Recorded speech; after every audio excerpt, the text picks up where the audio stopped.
buồn sang khắp ying hàng claim đúng đi càng claim lê vi bằng pro đã này là bộ hồ lại lan mang lại tiếp bình đã buồn sang vừa cái chuyện một lại bình cục na lại buồn krưng hàng pro lại cái cả lại chuyện núi lên nó lại này mình bảo có mày đùng lại vi bằng tung lum cái buồn sang đi cả xem lăng lại mức cái lại rong bua mà pro cái nhú bình buồn mà pro buồn cùng hội đồng an quốc lên từng rằng lại cái nhú vi bằng tung lại những buồn krưng cái rim plan rim thun cái lại nó nòng đòn bên đằng đuôi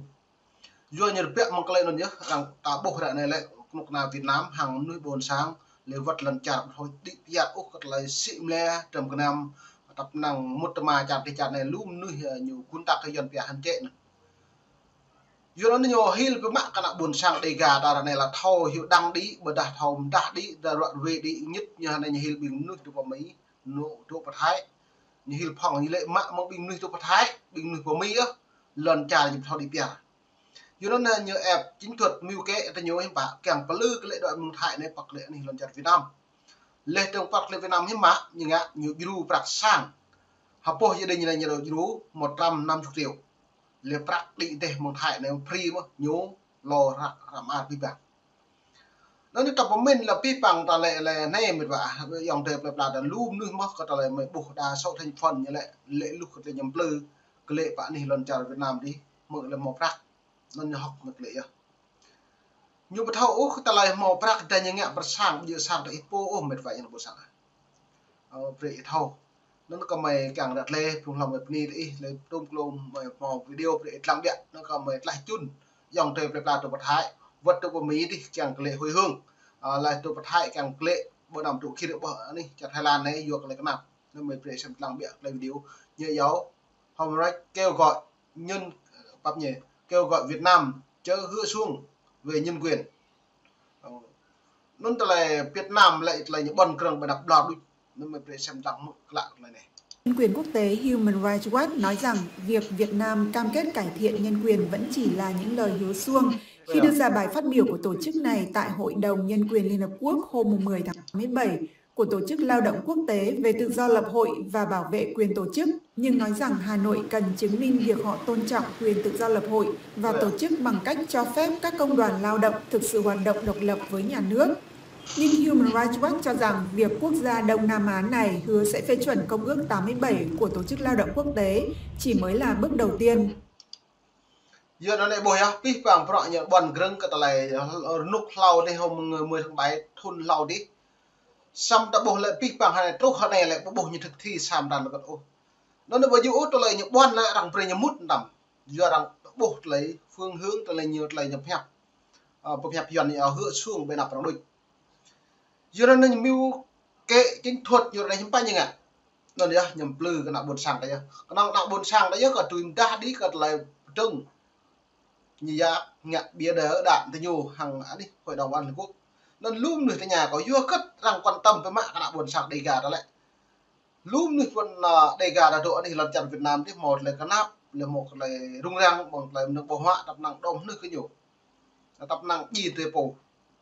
vua cất như một quan tâm ô vừa như quan tâm nuôi dòng từ là trụ bát hại những bọn cái như bạn lại về trong bình mong thại nên như càng lệ lại tươm đom nước bạn thì lần chặn Việt Nam nhớ hủy bi lên tới cái lệ mong thại như cái nào bên sang như vậy em biết thế đặt lăng là hem cái mãi ấy chỉ lệ xong ấy lăng vẽ mệt vãi là buồn sang bình thường có cô được lâu đi 2001 2002 2004 nhiều cái lệ hương như bác mò mà như cái nào sáng từ đây như cái nào sáng như một đồ sáng ấy rồi này bộ mẫu nó là tươm bình pol dòng đề là ra đồ mong Campuchia nếu bắt hại đi lên tới nếu bạn bắt lại lần chặn Việt Nam mà mong thốn đồ bỏ ba rồi này cất nhiều tập năng ta nạp lo đồng nữa lo từng những nghe phải sang một bờ tơi như nghe sang lâu thì ngày hai năm mông sang một bờ tơi như treo có bạc ý ngã bạc năm 150 để nghe sang nó như bạn chẳng chê độ hai này là nhiều bữa độ sang ấy xong bữa rồi như bạn đom nữa có nhiều sang nhớ tập thù vì mất sang qua nhà nước như thế bây giờ như bữa mà đốt một vả nó bữa xem lăng pien pít bằng loại xem lệ lúc thứ nhiều lệ đừng ta nằm một bên ô ta lệ đặt lệ sang hàng lại đập nàng mộ nhôm plư cái nòng hàng lại đập nàng nhiều ít độ phải buồn sang ta lại tua plan lọc ra hạt thun tập nặng kem nó keo thôn như bạn như tầng giỏi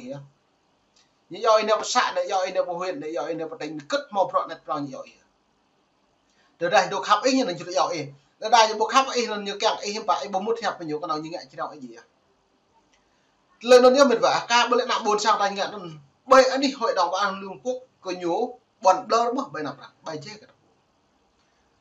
dưa cất tạo đoạn một cái này lần chàng Việt Nam cất tạo đoạn càng trong hạ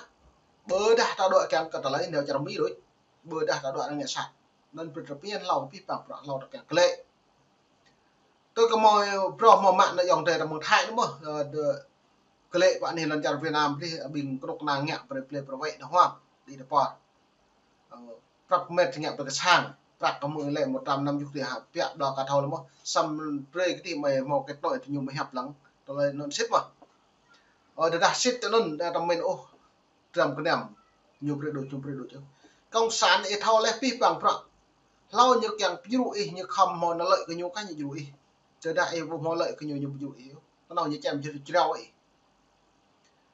như rung ai tắm nhưng mà thâu nó nhẹ nó hà này lại bự bởi pol mạ pro buồn cúng lê tượng nạo đây buồn sang đầy gà đoạn cho nó mà này lại vừa cật lên la này mang non cái nhầm cật lại đáo lê tượng hàng lại điệp bộ một lại điệp của ta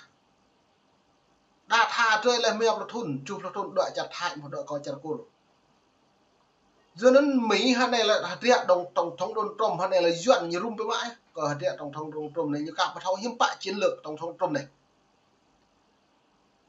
phương nuôi tụi chả nhiều này nhiều trục xuất hiện bấm nuôi nhiều giàu bất hợp pháp cả bữa lễ nuôi bất pháp bấm làm ăn heo có lã nữa vừa bên nuôi nhiều tị nạn cơ trở lấy chiến tranh thôn chu mè trộn này nhưng bạn lại ăn gì lệ mà vừa hạt địa Trump lại chả bảy một lại rung rắn vừa đoạn lấy kinh tế ha vừa đạt đoạn vì tôn giáo ha vừa đạt đoạn với cái lời chiến tranh ha nhiều hạt địa hòa trong lên khoảng một hạt địa đoạn chiến tranh là này là Việt Nam hàng Việt Nam Mỹ nhiều hòa hợp này giờ nó nói cha nuôi Việt Nam đừng đã lao nhập tập được bình chuẩn này giờ tụi cha Mỹ tương lo thôn này nó ra này là Việt Nam hàng Mỹ là cái kết thằng Việt mà đang Việt trình tua po doài là lại một là chích mít một là hi ta nó đem nuôi Việt Nam lúc đương thì như không lệ lần cha như này nhá vừa đã nhiều ô lệ lần cha như nó nhiều chu chu mũ tập này như kém gì hiện bạc Mỹ một lần nhá Mỹ dập của nhiều lần cha kỳ thị dòng thời cái nhiệm vụ lệ trường Mỹ càng ra cái đi này bạn lần po bảy như không lệ trả lại nhiều lần xem nhiều không họ phát hiện đấy nữa nó tầm mình nó cứ lệ hiếm bạn lại trong trồng nó ngẹt lệ phèn bao nhiêu ô trục xuất lại bao nhiêu trục xuất đại nhiều trục xuất lên như không một lệ phèn từ đã mình non lệ một một lệ cao ô lệ bình có nặng con sàn đồng ngẹt sát như bạn mong nó nhiều dùng biện pháp nặng với chính quyền Việt Nam vừa đây những bọn là một là đập năng này tự do thông tin tự do báo chí tự do nhân quyền tự do họp mỏi xăm bình cái lệ mà hai ngoại như tập trung như cái lệ bạn thì lần chặt làm ai nhớ khi họ dọn về khi họ lại tiếp trả lệ này nhưng mà tiếp rồi lần chặt Việt Nam nhưng mà dựa trên luật Việt Nam do nước Mỹ là nước tư bản nhất có trả lời như cái lệ là bộ môn này nạp là lui á nuôi Việt Nam tuy nhiên hai ngoại như cái lệ mà như cái lệ nó như bạn tương trừ rút lần chặt nhiều nó như bố lên lần chặt như rúng như thao đơn ngã buộc như keo plư đã buồn sạc đầy gà à càng cái lệ mà nó nhầm plư như bà càng nhiều mạng dòng tê là tụi anh đi tị nạn đấy á và mình thao đơn ngã nó mình bình nuôi tị nạn đấy á túi bắt lệ bạn thì lần chặt Việt Nam nhiều phòng vấn cơ càng gọi về kêu gọi nuôi nào dòng thương nào buồn sạc nằm mơ ô bị bật hai lên là cầu pôi tụi bật hai tương thôn đại chu thôn đại span thôn cầu lệ bố tuy có sam ta có ô bông mọc lại chú nó như càng lệ bây giờ nó như yếu mạ lề chồng nhẹ còn cả nhẹ mạ cả nó mới chồng lề nó mới như ngạn này nhưng cái bọc lạ đang là bộ bệt thầu cái bộ duyên như lúc đó cái thay một đường nhưng mà vua cất như bộ truyền lên truyền hình như lại cái bộ giờ vua cất lại đang duyên như bộ vua áo chỉ nó như là nạo buồn sẵn đầy can tắm như là quyền lợi gần nhau máu tùy hẹp vậy đi quốc tế vua ta lại chính lực luận là mòn luận là vua nó nhiều cái mạng ta có buồn lắm nhá và cái từng hàng bình quốc tế nó nước là tôi buộc tôi lúc cloud đi thông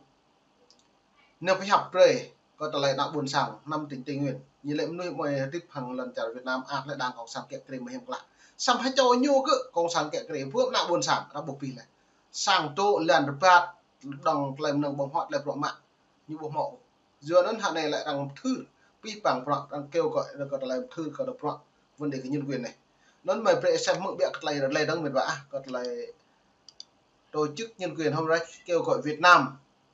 đừng hô xuông như lệ gọi là bon grong. Bày tỏ trong bài phát biểu, tổ chức nhân quyền này nói, chúng tôi vô cùng thất vọng vì trong số 49 khuyến nghị không được Việt Nam chấp nhận, có nhiều khuyến nghị liên quan trực tiếp đến những người bảo vệ nhân quyền. Trong đó có một số kêu gọi trả tự do cho những người bảo vệ nhân quyền bị cầm tù vì thực thi các quyền cơ bản của họ. Ebola, gọi là Mỹ, gọi là pi bằng pro cầm ta trực tiếp hay buôn tiền buôn ở chỉ trích đảng của sản Việt Nam gọi là thực thi lên rằng yêu cầu cái nhu kèm lại đừng như tôi là nhận sát dương lại kia cả. Nên mùa này là vì mùa này mệt vả, bây giờ bạn đi học lại xem lăng mâm nít mông mà em đùng đừng, bây giờ bị bạn buôn sang khắp